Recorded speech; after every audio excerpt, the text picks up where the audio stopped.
আজকে চলে এসেছি পেঁয়াজ রসুন ছাড়া দুর্দান্ত স্বাদের মাছের একটি রেসিপি। গাঠি কচু তো তোমরা অনেকভাবে খেয়েছো, তবে একবার এই রুই মাছ দিয়ে যদি এইভাবে তৈরি করে দেখো, আশা করি ভীষণ ভালো লাগবে। খুবই একটা হালকা পাতলা একটা রেসিপি, দুপুরে লাঞ্চে গরম ভাতের সাথে খেতে কিন্তু অসাধারণ লাগে। নমস্কার বন্ধুরা, বানির হেসেলের রকমারি রান্না নিয়ে আমি চলে এসেছি আমার চ্যানেলে। তোমাদের সবাইকে স্বাগত জানাই। এখানে একটা আলুকে লম্বা লম্বা টুকরো করে খুব ভালো করে ধুয়ে নিয়েছি। আর এখানে আছে গাঠিগুলিকেও আমি একটা গাঠিকে দুখণ্ড করে রেখেছি। সব কটা সবজি খুব ভালো করে ধুয়ে নিয়েছি। এখানে মাছ নিয়েছি 5 পিস রুই মাছ। আমি মাছগুলিকে আঁশ ছাড়িয়ে খুব ভালো করে ধুয়ে নিয়েছি। দিচ্ছি এখানে পরিমাণ মতো নুন আর দিচ্ছি হলুদ গুঁড়ো। এখন নুন আর হলুদ দিয়ে খুব ভালো করে ম্যারিনেট করে নিতে হবে। তো আমার এখানে নুন হলুদ দিয়ে ম্যারিনেট করা হয়ে গেছে মাছগুলিকে। এখন এভাবে 10 মিনিটের জন্য রেখে দেব। এতে কি হবে, মাছের মধ্যে ঠিক মতো নুনটা কিন্তু ঢুকে যাবে। এবার চলে আসি পরবর্তী স্টেপে। এখানে নিয়েছি 5খানা পাকা লঙ্কা আর বেশ খানিকটা পরিমাণে আদা। পাকা লঙ্কাটা নেওয়ার কারণে কিন্তু মাছের ঝোলের যে কালার সেটা কিন্তু ভীষণ সুন্দর হবে। চাইলে এখানে তোমরা কাঁচা লঙ্কারও ব্যবহার করতে পারো। আমি এখানে আদা আর পাকা লঙ্কাটাকে মিক্সিং জারে খুব ভালো করে মিহি করে পেস্ট করে নিয়ে এসেছি।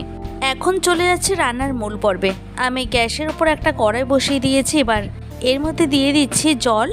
এরপরে গ্যাসের ফ্লেমটাকে একদম হাইতে দিয়ে আমি এর মধ্যে দিয়ে দিলাম আলু আর গাঠিগুলিকে।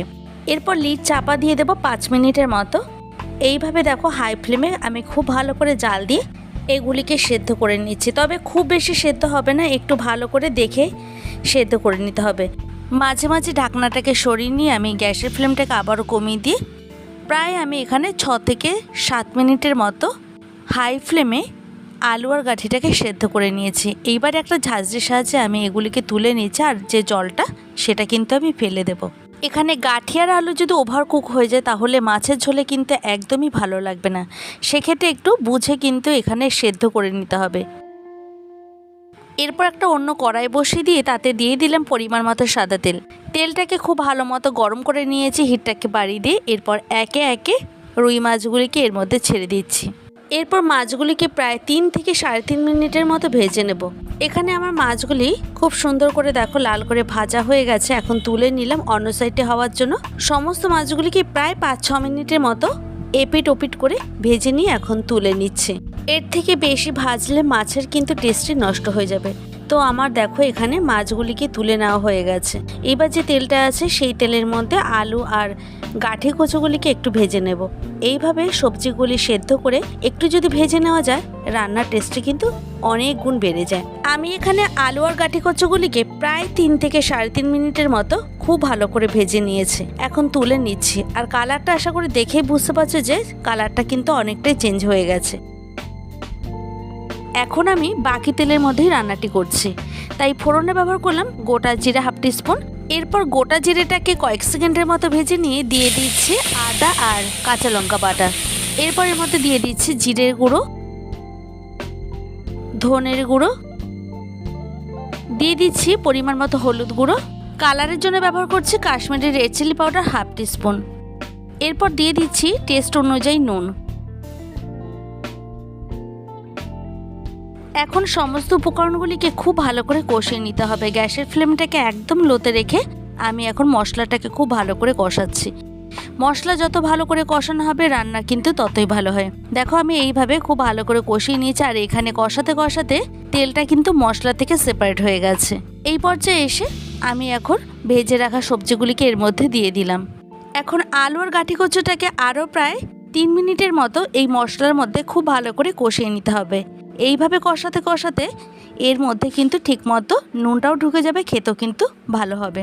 এই পুজোর কটা দিন আমাদের কিন্তু রিচ খাবার খেতে খেতে মুখে কিন্তু অরুচি ধরে যায়। সেক্ষেত্রে যদি এইভাবে কম তেল মশলায় রুই মাছের পাতলা ঝোল পেঁয়াজ রসুন ছাড়া করা যায়, খেতে কিন্তু দুর্দান্ত হয়।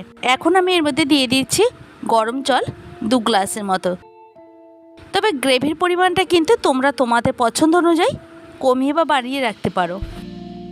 এখন গ্যাসের ফ্লেমটাকে একদম হাইতে দিয়ে ঝোলটাকে খুব ভালো করে ফুটিয়ে নিতে হবে।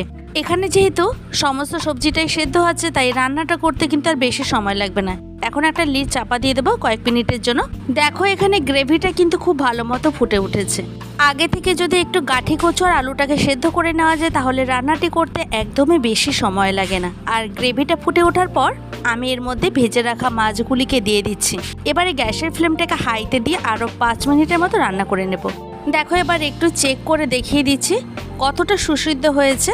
এখানে সমস্ত সবজি কিন্তু প্রপারলি সেদ্ধ হয়ে গেছে। এবারে ঢাকনা চাপা দিয়ে দিয়ে একটু রান্নাটা করে নেব। আর গ্রেভিটা যতক্ষণ না শুকিয়ে যাচ্ছে আমি ততক্ষণই রান্না করে নিচ্ছি। এবারে একদম শেষে দিয়ে দিচ্ছি ধনেপাতা কুচি। ধনেপাতাটা দিলে কিন্তু ভীষণ ভালো লাগবে। এইভাবে যদি মাছের ঝোল করো পেঁয়াজ রসুন ছাড়া, আমার মনে হয় আর কোনো কিছুরই দরকার হবে না। একঘেয়ে রিচ মশলা খেতে খেতে কিন্তু আমাদের মুখে অরুচি ধরে গেছে। এছাড়া একদমই হালকা পাতলা একটা সিম্পল রেসিপি। এইভাবে যদি গাঠি কচু দিয়ে রুই মাছের ঝোল কখনো না খেয়ে থাকো তবে অন্তত একবার ট্রাই করে দেখো। আর কেমন লাগলো আমাকে কিন্তু অবশ্যই কমেন্টে জানাবে। মাছের ঝোলটা আমার এখানে কিন্তু অলমোস্ট রেডি হয়ে গেছে। এবার ঢাকনা সরিয়ে নিয়ে গ্যাসের ফ্লেমটাকে অফ করে দিয়ে একটা সার্ভিং বলে সার্ভ করে নিচ্ছি। তৈরি হয়ে গেল দারুণ স্বাদের একটা রেসিপি। যদি আমার চ্যানেলে এই ধরনের আরও নিত্য নতুন ভিডিও পেতে চাও তাহলে অবশ্যই একটা লাইক কমেন্ট শেয়ার করো। তোমাদের একটা লাইক আর একটা কমেন্ট আমাকে আরও নতুন ভিডিও তৈরি করার উৎসাহ জাগিয়ে তোলে। দেখা হবে অন্য কোনো ভিডিওতে। ভালো থাকবে প্রত্যেকেই। আর তোমরাও কিন্তু সবাইকে ভালো রেখো। আমার সঙ্গে এতক্ষণ থাকার জন্য তোমাদেরকে অসংখ্য ধন্যবাদ।